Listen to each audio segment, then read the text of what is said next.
Bonsoir tout le monde, je suis Antoine. Gabriel, enfin le week-end. J'ai tellement hâte de te raconter ce que j'ai prévu pour ces 2 jours de liberté. Bonsoir et bienvenue sur Well Spoken French, cher auditeur. Oh Antoine, moi aussi j'adore les week-ends. C'est le moment où on peut enfin faire ce qu'on veut. Et vous, dites-nous dans les commentaires, que faites-vous pendant vos week-ends? Excellente question pour nos auditeurs. Moi, Gabriel, j'ai mes petites habitudes de week-end. Le samedi matin, je me lève tard. Pas de réveil jusqu'à mon corps décide de se réveiller. Quel bonheur. Ah, la grasse matinée. C'est sacré le week-end. Moi, même si je me réveille tôt par habitude, je reste au lit à lire ou à écouter des podcasts. Ces moments de paresse, c'est précieux après une semaine de travail. Exactement. Et après ma grasse matinée, direction la cuisine pour un vrai petit déjeuner. Pas le café avalé rapidement avant le boulot. Non, un vrai petit déjeuner avec des croissants, du jus d'orange frais en prenant mon temps. Et mais même ça donne faim. Moi, le week-end, j'aime bien essayer de nouvelles recettes pour le brunch. Pancakes brouillés aux herbes, fruits frais. On a le temps de cuisiner et de savourer. Nos auditeurs, vous préférez grasse matinée ou lever tôt le week-end? J'aimerais connaître leur habitude. Gabriel, après le petit déjeuner, j'aime bien faire un peu de sport. Une balade à vélo, un jogging au parc. Bouger après une semaine assise au bureau, ça fait du bien. Le sport week-end, c'est parfait. Moi, j'adore me promener au marché. Les couleurs, les odeurs, discuter avec les commerçants. C'est vivant et authentique. Et puis acheter des produits frais pour cuisiner, c'est inspirant. Le marché, j'adore cette ambiance aussi. Et l'après-midi alors, moi souvent je retrouve des amis, on va boire un verre en terrasse, on se raconte nos semaines. Ces moments de convivialité, c'est essentiel. Les amis, c'est la richesse de la vie. Moi, j'aime organiser des petits repas chez moi le week-end. Préparer ensemble, discuter autour de la table. Ces soirées simples mais chaleureuses me remplissent de bonheur. C'est beau, Gabriel. Et le dimanche, moi c'est souvent plus tranquille. Parfois je vais au cinéma, parfois je reste chez moi à regarder une série ou lire un livre. Ces moments de solitude me ressourcent. Le dimanche cocooning, moi aussi j'adore ça. Parfois je passe l'après-midi entier à lire dans un parc ou sur mon balcon. Ou alors je fais du rangement en musique. C'est thérapeutique. Et vous, auditeurs, comment vous détendez-vous le dimanche? Bonne question. Tu sais, Gabriel, parfois je culpabilise de ne rien faire de productif le week-end. Mes amis voyagent, font des activités culturelles, et moi, je traîne en pyjama. Oh Antoine, mais se reposer c'est productif. Notre corps et notre esprit ont besoin de ces pauses. Il n'y a aucune honte à avoir des week-ends calmes. Chacun récupère à sa façon. Tu as raison. D'ailleurs, certains week-ends, j'ai envie d'aventure. Je prends ma voiture et je pars découvrir un village que je ne connais pas. Ces escapades spontanées, c'est magique. Les découvertes de dernière minute, moi aussi j'adore ça. Parfois je prends le train et je descends dans une gare au hasard. Voir de nouveaux paysages, rencontrer des gens. Ces week-ends surprises sont mes préférés. Quelle belle idée! Et en hiver, Gabriel, quand il fait froid et qu'il pleut, comment tu occupes tes week-ends? Ah, les week-ends d'hiver. J'adore rester au chaud, faire du thé, regarder la pluie tomber par la fenêtre. Parfois je cuisine des plats qui mijotent longtemps. L'appartement sent bon, c'est douillet. Cocooning hivernal. Moi, j'aime bien faire du bricolage quand il fait mauvais, réparer des petites choses, réorganiser mes affaires. C'est satisfaisant de voir le résultat concret de son travail. Le bricolage, c'est créatif. Et nos auditeurs, que faites-vous les week-ends pluvieux? Avez-vous des activités spéciales pour les jours où on ne peut pas sortir? J'aimerais leurs astuces. Gabriel, tu sais ce que j'aime aussi le week-end? Prendre des nouvelles de ma famille, appeler mes parents, ma sœur. En semaine, c'est toujours rapide. Le week-end, on a le temps de vraiment discuter. Les liens familiaux. C'est précieux Antoine. Moi aussi je réserve du temps pour ma famille le week-end. Parfois on fait des repas ensemble, parfois juste des appels vidéo si on est loin. Ces moments de connexion sont importants. Absolument. Et puis, Gabriel, j'essaie aussi de faire des choses créatives. Le week-end, dessiner, écrire dans mon journal, apprendre de nouvelles chansons à la guitare. Ces activités nourrissent l'âme. La créativité. Moi j'adore faire de la pâtisserie le week-end. Gâteaux, cookies, tartes, c'est artistique et délicieux. Et puis partager ses créations avec les voisins ou les amis, ça fait plaisir à tout le monde. Hum, j'aimerais être ton voisin. Tu sais, Gabriel, parfois mes week-ends sont complètement différents. Par exemple, quand j'aide des amis à déménager ou quand je fais du bénévolat dans une association. Aider les autres le week-end, c'est généreux Antoine. Moi aussi parfois je donne de mon temps pour des causes qui me tiennent à cœur. C'est fatigant mais tellement gratifiant.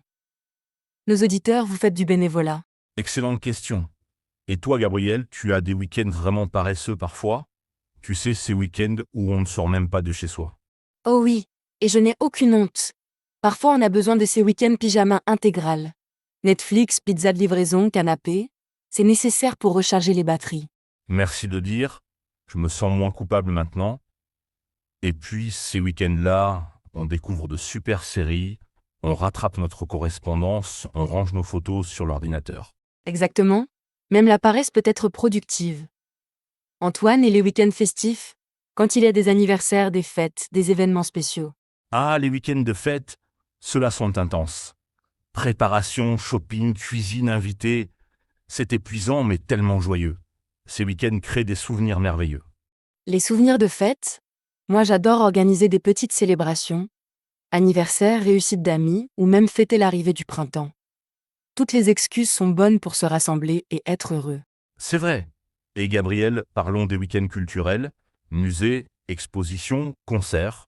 Ces week-ends enrichissent l'esprit et ouvrent des horizons. La culture, j'adore découvrir de nouveaux artistes, visiter des expositions temporaires. Et puis souvent après un musée, on va boire un café et on discute de ce qu'on a vu. Ces conversations sont passionnantes. Absolument. Et vous, chers auditeurs, vous aimez les sorties culturelles? Préférez-vous les musées, les concerts, le théâtre? Racontez-nous vos week-ends culturels préférés. Oui, partagez vos découvertes. Antoine et les week-ends nature. Randonnée, pique-nique, jardinage. Moi j'adore me reconnecter avec la nature après une semaine en ville. La nature, essentielle pour l'équilibre. Moi, j'aime bien les balades en forêt. Écouter les oiseaux, respirer l'air pur, ramasser des champignons en automne. Ces moments simples sont précieux. Les plaisirs simples. Et puis la nature nous rappelle que la vie ne se résume pas au travail et au stress.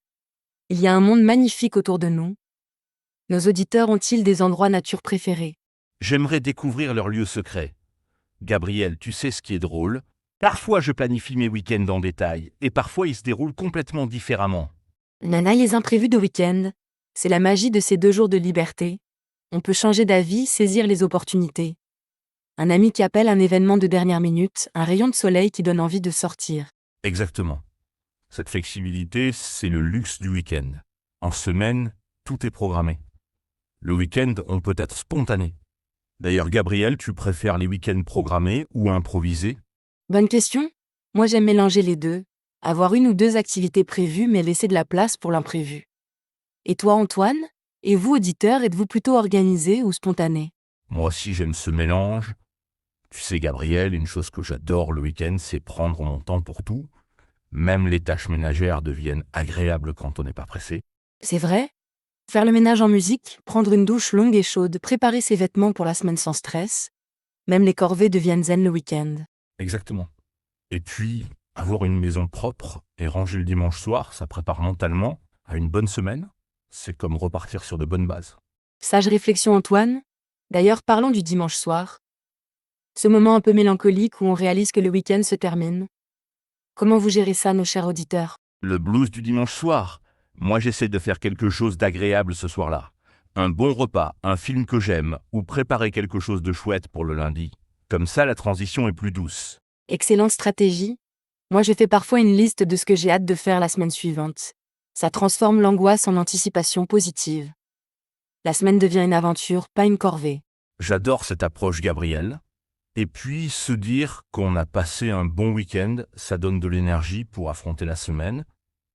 Les bons souvenirs sont notre carburant. Parfaitement dit. Et vous savez quoi, chers auditeurs? Vos week-ends sont précieux. Même s'ils sont parfois occupés par des obligations, essayez de garder du temps pour vous, pour ce qui vous fait plaisir. Excellent conseil, Gabriel. Nos week-ends disent qui nous sommes vraiment. Nos passions, nos priorités, nos façons de nous ressourcer, c'est notre espace de liberté personnelle. Exactement, Antoine. Et n'oublions pas que chaque week-end est unique. Même si on a des habitudes, il se passe toujours quelque chose de différent, de spécial. Il faut savoir l'apprécier. C'est beau. Et maintenant, une question pour nos auditeurs. Quel a été votre plus beau week-end récemment? Qu'est-ce qui l'a rendu spécial? Racontez-nous dans les commentaires. Oui, vos histoires nous intéressent toujours, et peut-être que vos idées nous inspireront pour nos prochains week-ends. L'échange d'expériences, c'est enrichissant. Tout à fait. Tu sais, Gabriel, après cette conversation, j'ai encore plus hâte d'être à ce week-end et j'ai plein de nouvelles idées grâce à nos échanges. Moi aussi, Antoine. C'est ça qui est génial avec nos discussions, elles nous donnent envie d'expérimenter, de sortir de nos routines parfois. Nos auditeurs aussi nous inspirent avec leurs commentaires.